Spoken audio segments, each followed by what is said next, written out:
Bonjour. Et maintenant, on va faire de la lecture, pages 116 et 117. Prêt? On commence.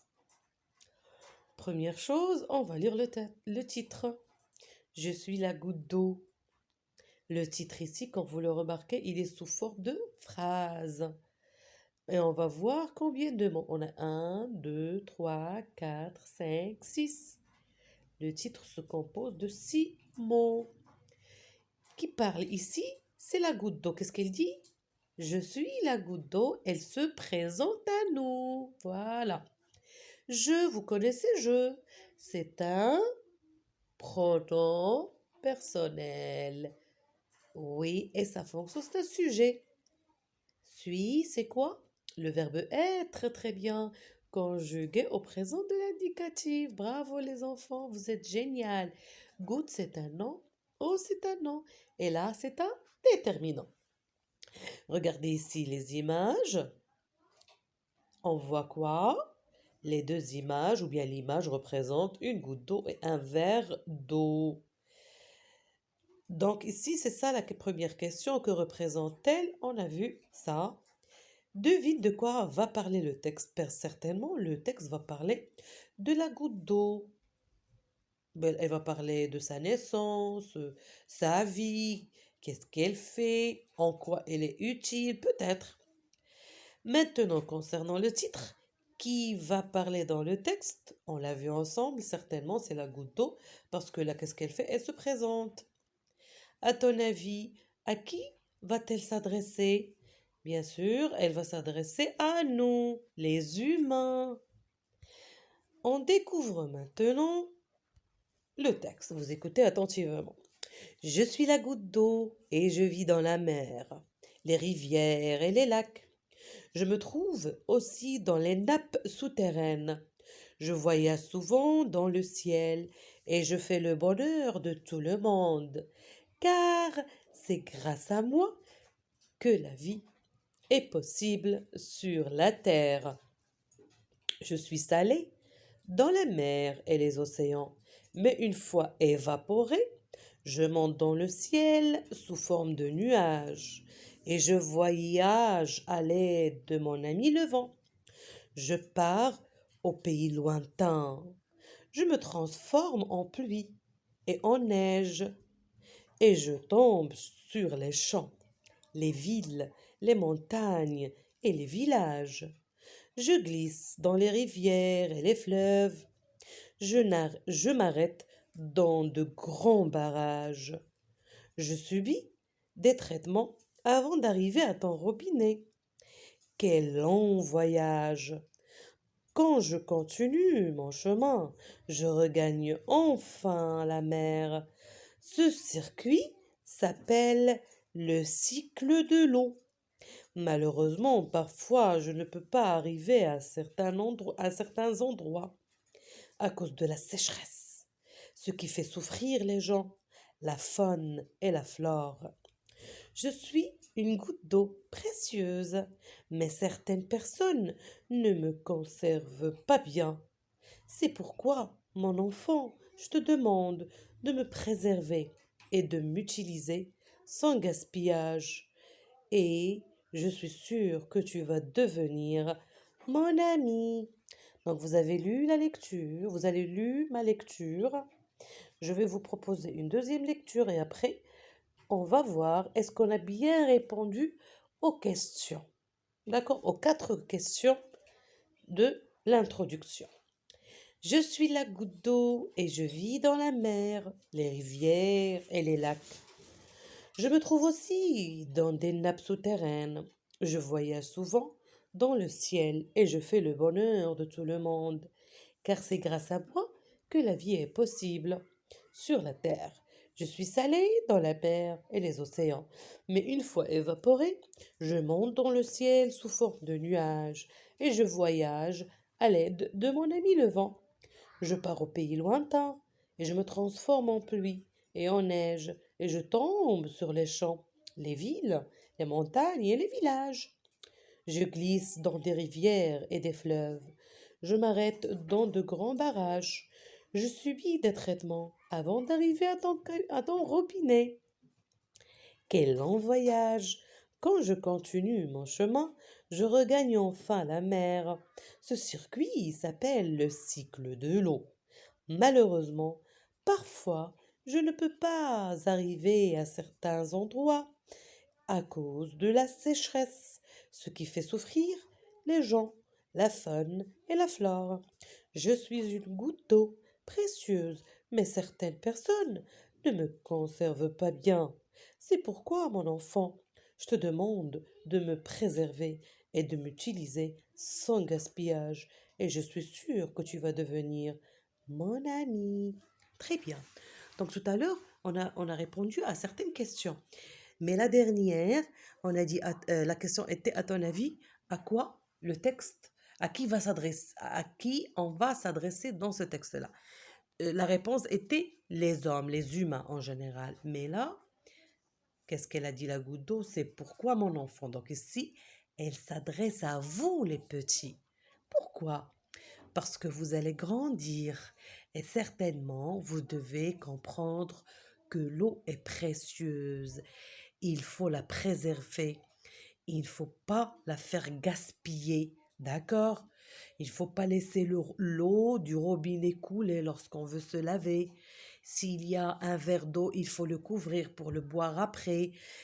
Lorsqu'on se douche, il faut utiliser peu d'eau, pas beaucoup. D'accord? Est-ce que vous avez bien compris le message de la goutte d'eau? La goutte d'eau, elle passe par un circuit. D'abord, elle vit dans la mer, dans les rivières et dans les lacs, et aussi sous la terre. Oui ou non? Elle est heureuse, oui ou non? Quand est-ce que elle s'évapore? Lorsqu'il fait très chaud l'été. L'eau va s'évaporer et cette vapeur, elle va monter sous forme de nuages. Les nuages, avec leur ami le vent, vont faire quoi? Vont faire le tour sur des pays. Et à un certain moment, la pluie, les nuages vont nous donner de la pluie. La pluie ou bien la neige qui va tomber de nouveau sur ou la mer. Et la mer, l'eau va s'évaporer et monter sous forme de nuages dans le ciel. Et encore le vent va faire un voyage avec les nuages pour que après des gouttes d'eau ou bien de la neige vont tomber sur terre. Donc ça c'est un circuit. C'est un cycle de l'eau. L'eau passe par un cycle. Oui ou non, vous avez bien compris l'image. Ce que vous devez retenir de ce texte, c'est le cycle de l'eau et aussi qu'il faut préserver l'eau et ne pas le gaspiller parce qu'il est précieux pour nous. Parce que s'il n'y a pas d'eau, il n'y a pas de vie. D'accord? Très bien. La faune, la faune et la flore. La faune, ce sont tous les animaux qui sont sur Terre. On les appelle la faune. La flore sont toutes les végétations. Les plantes, les fleurs, les légumes et tout ça, c'est la flore. Ça, d'accord? Très bien. Maintenant, évaporer, transformer de l'état liquide à l'état gazeux. L'eau, d'accord, devient un gaz en s'évaporant et il va s'évaporer, d'accord, sous l'effet de quoi? De la chaleur. Lorsqu'il fait très chaud, l'eau s'évapore, oui ou non?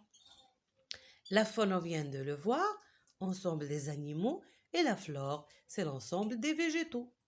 Maintenant, on va répondre aux questions. Qui répond dans le texte? Vous devez répondre facilement. C'est la goutte d'eau. Où vit la goutte d'eau? Rivière, mer, la mer, les lacs et aussi la nappe souterraine. Comment la goutte d'eau se transforme-t-elle en nuage lorsqu'elle s'évapore? L'eau s'évapore. Bien sûr, là, la goutte d'eau va se transformer en nuage.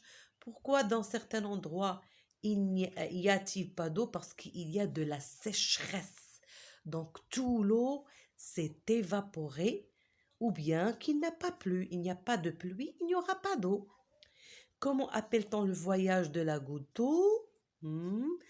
C'est un circuit. C'est un cycle, le cycle de l'eau. Qu'est-ce qu'il fait? Qu'est-ce qu'il faut faire pour préserver l'eau? Il ne faut pas gaspiller l'eau. Très bien. Es-tu un ami ou une amie de la goutte d'eau? Et vous l'êtes bien sûr, moi aussi je le suis. Oui, je le suis. Comment on va l'expliquer? Oui, je le suis car j'aime l'eau. C'est très précieux et je vais pas faire quoi? Le gaspiller. Il faut pas gaspiller l'eau. Oui ou non? C'est notre ami. La goutte d'eau, c'est notre ami. Oui ou non? On va pas la gaspiller. Très bien. Donc, on a répondu aux questions ensemble. Maintenant, on va enrichir le vocabulaire. Cite les endroits où l'on peut trouver l'eau. Il est partout, dans les lacs, dans les rivières, la mer. Quel état prend l'eau? Pardon, quels états l'eau prend-elle dans la nature? Il est solide, la neige. Il est liquide, l'eau. Et il est gazeuse, c'est-à-dire il est dans quels états l'eau prend-elle dans la nature? Donc l'eau prend plusieurs états et on a 3. D'accord?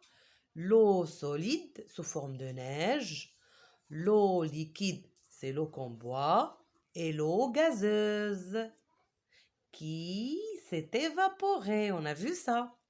Cherche dans le texte le contraire de conservation.